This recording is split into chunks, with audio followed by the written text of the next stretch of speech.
Praise the Lord. எல்லாம் நல்லா இருக்கீங்க. இன்னைக்கு கத்துக்குள்ள எப்போது சந்தோஷமா இருக்கு. ஏசப்பா அதை எப்போது விரும்புறாங்க. இன்னைக்கு கூட ஏசப்பா சொல்ற ஒரு வார்த்தை என்னன்னா, கண்ணீரோடு விதைக்கிறவர்கள் கம்பீரத்தோடு அறுவடை செய்வார்கள். ஆவே இந்த கண்ணீர் மத்தியில கர்த்தர் அற்புதங்களை செய்ய முடியும்.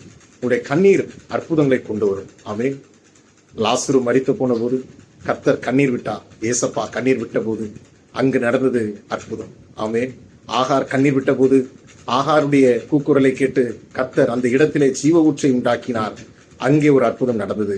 அன்னாள் கண்ணீர் விட்ட போது அவளுக்கு கர்த்தர் ஆண் குழந்தையை கொடுத்து கர்த்தர் அங்கே அற்புதம் செய்தார். ஆமே எசேக்கியா ராஜா கண்ணீர் விட்ட போது வியாதியில் கிடந்த எசேக்கியா ராஜாவை கர்த்தர் நினைத்து அவனுடைய சிறையிருப்பை மாற்றி அவனுடைய வியாதியை மாற்றினார் என்று வேதம் சொல்கிறது. அங்கே நடந்தது அற்புதம்.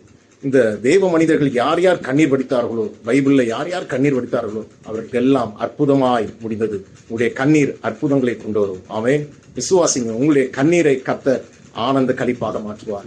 வசனம் சொல்வது, கண்ணீரோடு விதைக்கிறவர்கள் கம்பீரத்தோடு அறுவடை செய்வார்கள். ஆமே நான் கண்ணீர் வடிச்சுட்டே இருக்கேன், எனக்கு என் வாழ்க்கையில எப்பொழுது அற்புதம் நடக்கலாம். நீங்க கண்ணீர் வடிக்கிறது கர்த்தருடைய சமூகத்துல கண்ணீர் வடிச்சு பாருங்க, கர்த்தர் அற்புதங்களை கொண்டு வருவார். கர்த்தர் ஆசீர்வதிப்பார். God bless you.